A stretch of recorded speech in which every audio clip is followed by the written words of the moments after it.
of neurovascular injury. Now, what is the reason for this highest incidence of neurovascular injury? You know, some of the guidebooks, they have mentioned that it is having the highest chances of neurovascular injury. No, it is having the highest incidence of neurovascular injury because Kocher's is the most commonly used method.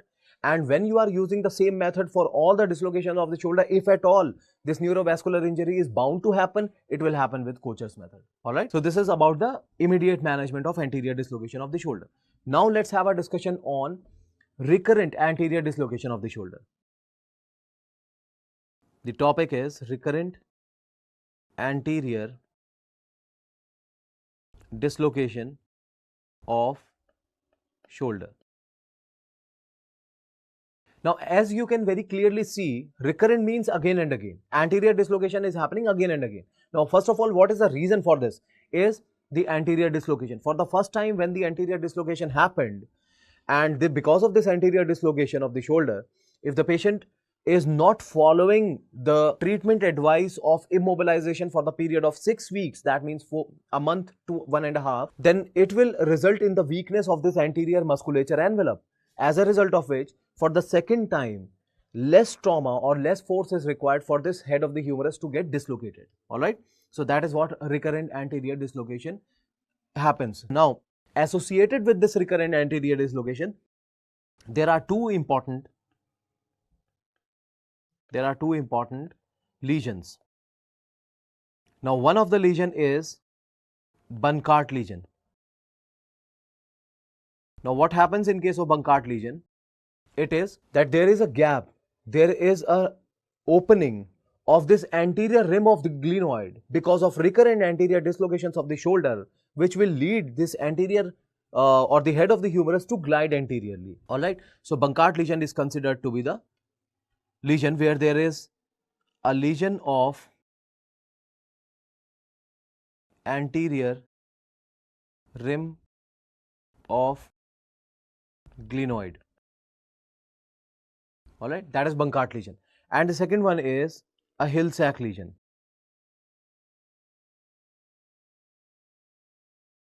Now, under the category of being called as a Hill-Sachs lesion, what is happening over here? That because of this recurrent anterior dislocation of the head of the humerus, the posterolateral surface of the head of the humerus is coming in contact with the anterior rim of the glenoid. Now, every time the anterior dislocation happens, it will result in the impingement of the posterolateral surface head of the humerus by this anterior rim of the glenoid, as a result of which there will be a creation of the depression. There will be a creation of impression on the posterolateral surface head of the humerus. Alright. So, that is what the Hill-Sachs lesion is. So, it is the depression on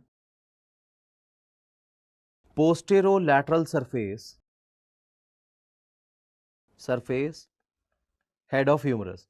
Now, how they used to ask this question, that Hill-Sachs lesion is. Now, how they used to very commonly ask this question, that all of the following is true about Hill-Sachs lesion except, or which of the following region of the head of the humerus the Hill-Sachs lesion occurs. Alright, and the confusing options are going to be anteromedial, anterolateral, posteromedial, posterolateral, and there you have to mark the correct answer as posterolateral. So, it is the lesion of the posterolateral surface head of the humerus. So, with this we have covered about everything which is likely to be asked in your examination related to anterior dislocation of the shoulder. Now, you can very easily answer this question now, that which of the following is the statement which is incorrect for this anterior dislocation of the shoulder joint. Anterior dislocation of the shoulder. Now, what you tend to see is flexion, abduction. Yes, you see in this anterior dislocation of the shoulder. Now, abduction, external rotation also you see in anterior dislocation of the shoulder in the form of the attitude. Is it adduction or external rotation? No, there is no adduction. Yes, external rotation is happening, and flexion and abduction is again true. So, flexion, abduction and external rotation is the attitude for anterior dislocation of the shoulder, and this is always your most commonly asked question related to this particular topic. Next we come on to the posterior dislocation of the shoulder joint.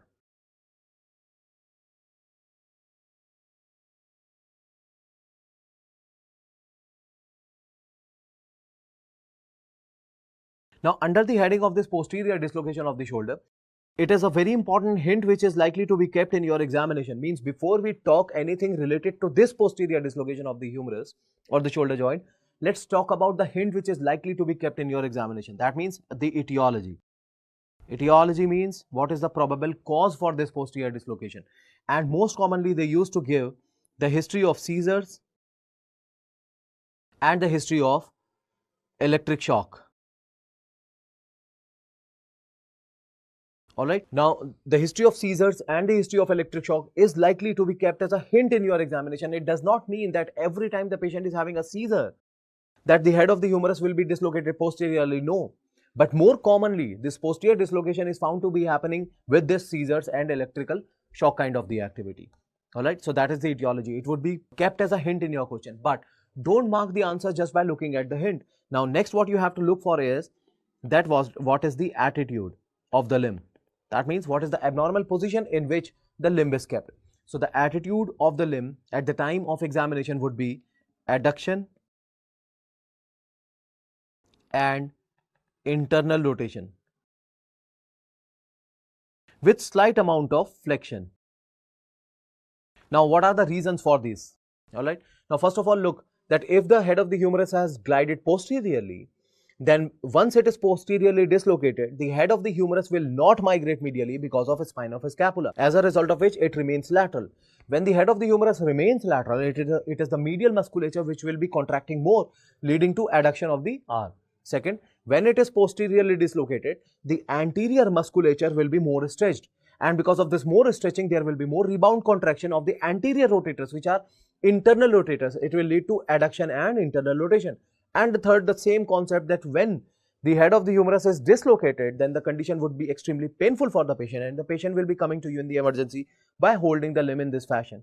Alright. So, it is posteriorly dislocation where there is adduction, internal rotation and slight amount of flexion. So, that is the attitude. Now, if you compare this attitude of flexion, adduction, internal rotation with the attitude of anterior dislocations, now in case of anterior dislocation, it was clearly flexion, abduction and external rotation. But here it is flexion, adduction and internal rotation happening in posterior dislocation of the shoulder. So, that is one important point.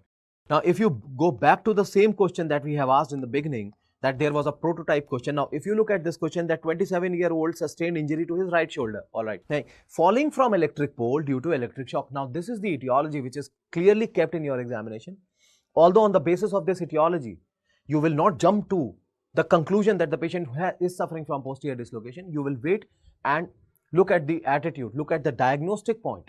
And the diagnostic point is that following which his arm was fixed in adduction and internal rotation. So, it was fixed in adduction and internal rotation means that the patient is having posterior dislocation of the shoulder. So, answer for this question is posterior dislocation of the shoulder. That is the correct answer. Alright. So, these are the prototype questions on the which we were trying to talk about. Next. Now, once we have talked about this posterior dislocation attitude, now it is the time to have a discussion on recurrent. What are the lesions which are likely to happen in this recurrent posterior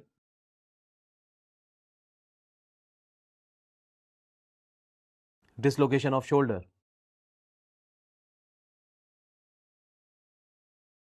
Alright. Now, what is happening in this recurrent posterior dislocation of the shoulder is that there is a reverse Hill-Sachs lesion.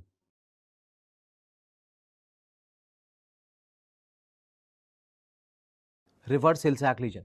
Now, what was happening in anterior dislocation of the shoulder? That the posterolateral surface was getting impinged by the anterior rim of the glenoid again and again. But what is happening in the posterior dislocation of the shoulder?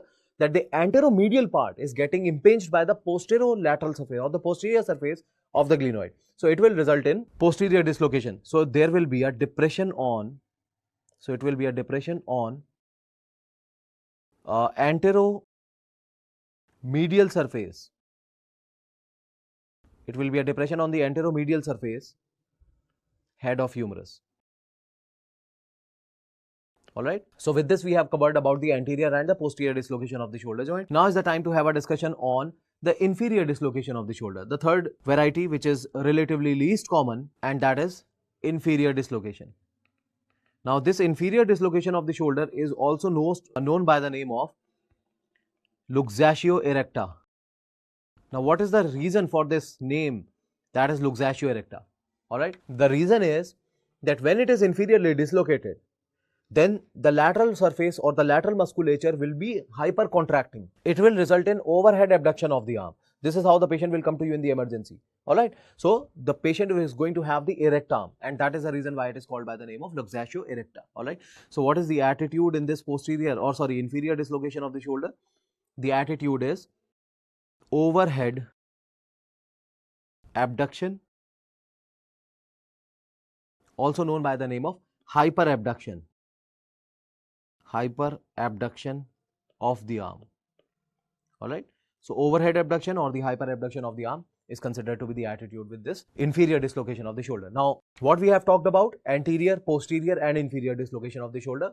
What we came to know about, that on the basis of attitude itself, you can make out that which one is anterior, posterior or inferior dislocation. And this is what the examiner is expecting from you, that on the basis of the attitude, you have to mark the correct answers, and that is why, this is the reason why the attitudes are usually kept in your question. Alright. For anterior dislocation, posterior dislocation and inferior dislocation, we are having 3 different attitudes, and this is utilized by the examiner, and that is why this is considered to be the most commonly asked question out of this particular topic. Now, another very common question which they used to ask is that if there is a fracture in the mid 1/3 of the humerus, then what is going to be the most common associated nerve injury?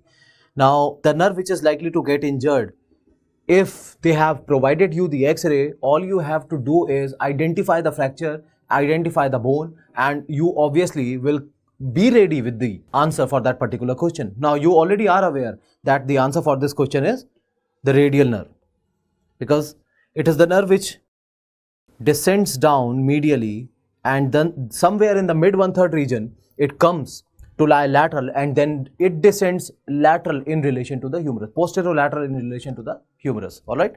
So, this is how the radial nerve is most common nerve likely to get injured associated with this. Now, the topic is that what is the fracture shaft of humerus. Now, you know, there is a huge topic. This in itself is a huge topic, but as far as your questions are concerned, you need to focus on the likely questions which are or the questions which are likely to be asked out of this topic. Like, the first one is the radial nerve injury, you are aware of this. Second one is the complication, that you know, non-union is considered to be a commoner complication associated with the fracture of the humerus in the mid 1/3 region as compared to any other complication related to union. Why? Now, just take an example. For example, if we talk about, imagine this to be a humerus bone, alright, and there is a fracture. And after fracture, under the influence of the gravity, there is a displacement. If there is a displacement in between the two, then the two bones are no more in relation to each other, are no more in contact to each other.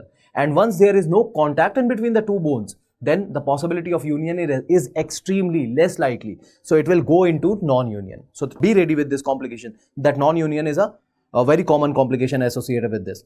Now, apart from this, conservative treatment is by. Now, just try to understand what they mean is that, you know, if you want to treat it without any surgical fixation, without any surgical means, if you want to fix it, then conservatively it is treated by. Now, this is a very strong misconception which is provided to you in majority of the books, that it is treated by hanging cast.